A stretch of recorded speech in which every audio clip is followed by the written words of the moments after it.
Ini bukan sekadar cerita tentang air yang naik, tapi ini kisah tentang akal yang tenggelam paling dulu dan tentang bangsa yang lebih takut kehilangan konten daripada kehilangan masa depan. Dan hari ini juga kita berdiri di tepi sejarah, di mana banjir bandang kembali merenggut rumah, manusia, dan simpul terakhir kesadaran, sementara studio kamera sibuk merekam air mata.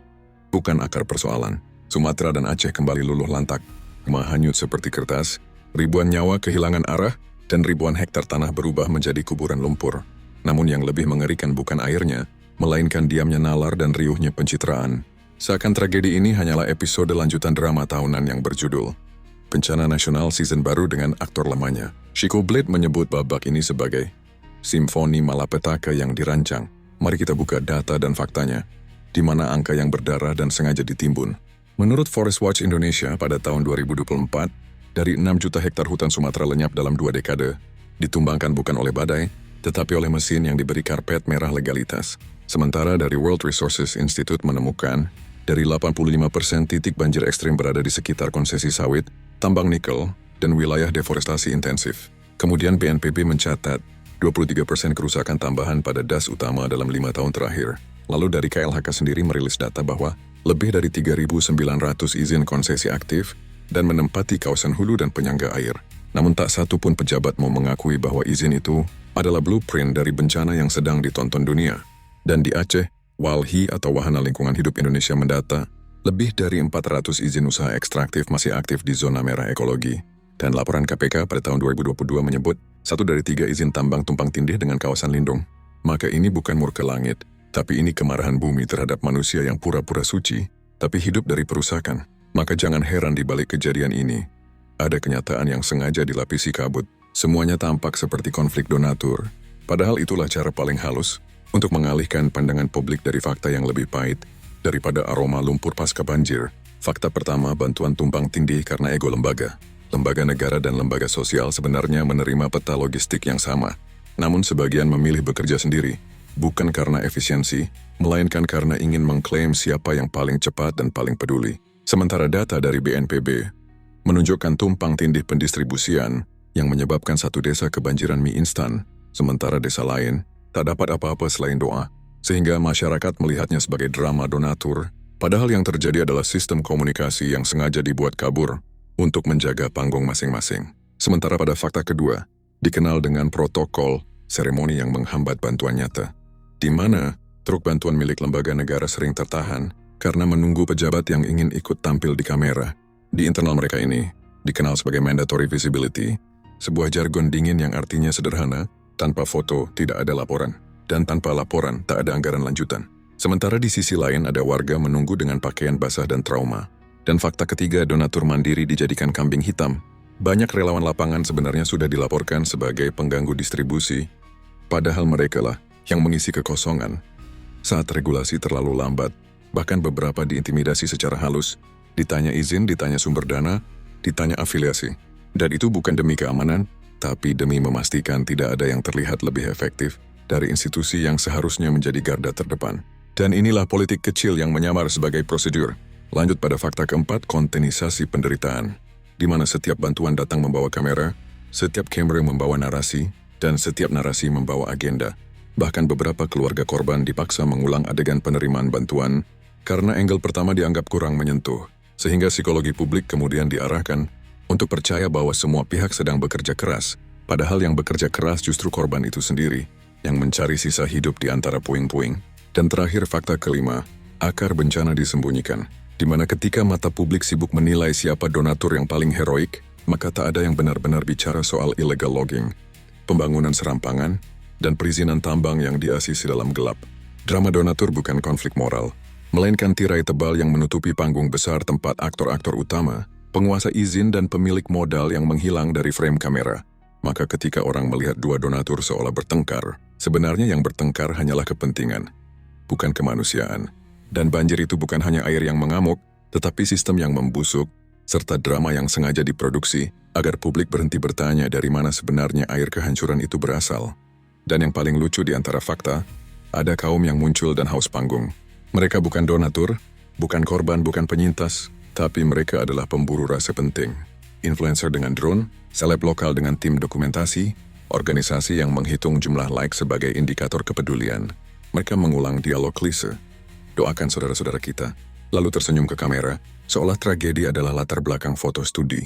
Chico Blade menyebut mereka sebagai ziarah ego atau peziarah yang datang bukan untuk peduli, tapi untuk dipuji. Kehadiran mereka juga salah satu menjadi kabut yang menutup pandangan publik dari pelaku sesungguhnya, korporasi yang merampas hutan, dan pelaku yang menandatangani izin demi kursi dan komisi. Maka jangan heran, ketika status darurat nasional dipertanyakan, jawabannya bukan logika tapi paranoia reputasi. Dan ketika bantuan internasional ingin masuk, jawaban elit adalah tidak perlu, kita mampu. Padahal yang mereka takuti bukan kehilangan muka, tapi terbukanya buku. Sebagaimana Aristoteles pernah menulis, kekuasaan tanpa kebijaksanaan adalah binatang liar, dan hari ini binatang itu hidup dan kenyang. Tapi jangan sepenuhnya menunjuk bagian atas, kita coba bercermin. Karena rakyat ikut bersalah, sebab kebiasaan menonton bencana memberi ruang bagi dalang untuk bersembunyi. Laporan UNESCO pada tahun 2023 mencatat literasi media Indonesia berada di peringkat 62 dari 70 negara. Dan studi MIT pada tahun 2022 juga menemukan, berita bohong atau hoax menyebar 6 kali lebih cepat daripada fakta di media sosial. Lebih mudah mengetik semoga cepat usai daripada meminta audit ekologis, dan lebih mudah membagikan video korban daripada membaca analisis lingkungan. Maka secara logika kita bisa lihat di negeri ini, simpati lebih cepat dari nalar, tapi lebih rapuh dari ingatan. Dan setelah kabut drama menipis, setelah pencitraan kehilangan panggung, yang tersisa hanyalah pertanyaan paling sunyi.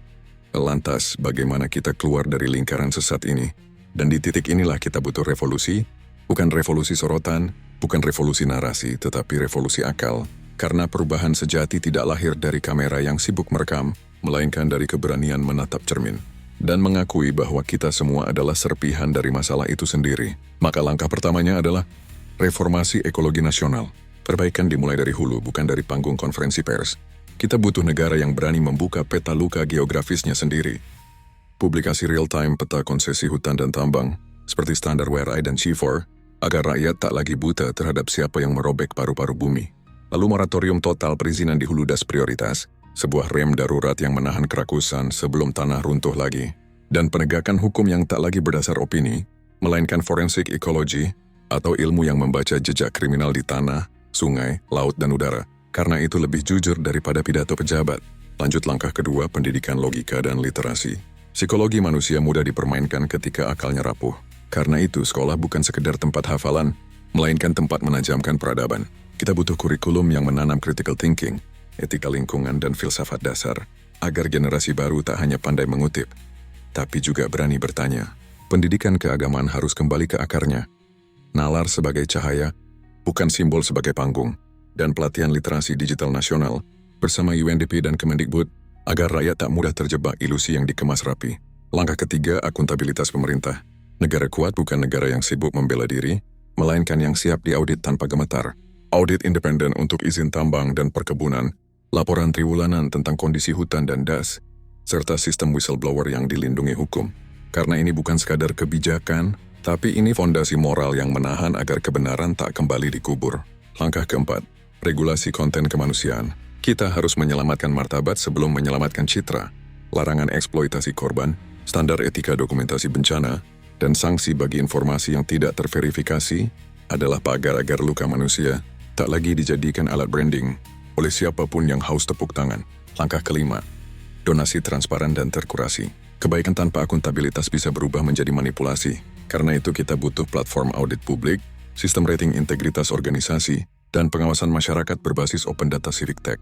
Agar donasi tidak lagi menjadi arena berebut pujian, melainkan sungai bersih yang mengalir tepat pada mereka yang membutuhkan. Dan terakhir langkah keenam, kesadaran kolektif. Ingat, perubahan tak berangkat dari negara, dan bukan dari lembaga dan bukan dari sorotan, tetapi dari manusia yang berani jujur pada dirinya sendiri. Chico Blade mengajak setiap orang mengajukan 3 pertanyaan pada dirinya sendiri. Pertanyaan pertama, apakah aku benar-benar peduli? Kedua, apakah kepedulianku berdasar nalar bukan impuls? Dan ketiga, apakah tindakanku bebas dari panggung pencitraan? Jika 3 jawabannya iya, maka revolusi akal telah dimulai, sunyi dan kecil, namun lebih kuat daripada ribuan bahkan triliunan kamera yang berisik, karena bangsa yang membiarkan kebohongan tinggal di rumahnya sedang menulis surat kematiannya sendiri. Dan kita hanya punya 2 pilihan, membongkar ilusi atau menjadi budaknya yang mati secara pelan-pelan. Sebab yang mematikan bukan sekedar bencana, melainkan kesadaran yang dibiarkan tenggelam oleh kenyamanan dan kebiasaan buruk yang dinormalisasikan. Dan saya, Chico Blade, berdiri pada satu prinsip, lebih baik kehilangan sorak daripada kehilangan keberanian, karena cinta terbesar bukan sekedar yang memeluk, melainkan yang mengguncang agar kita kembali waras. Salam hormat dan salam tajam, Chico Blade.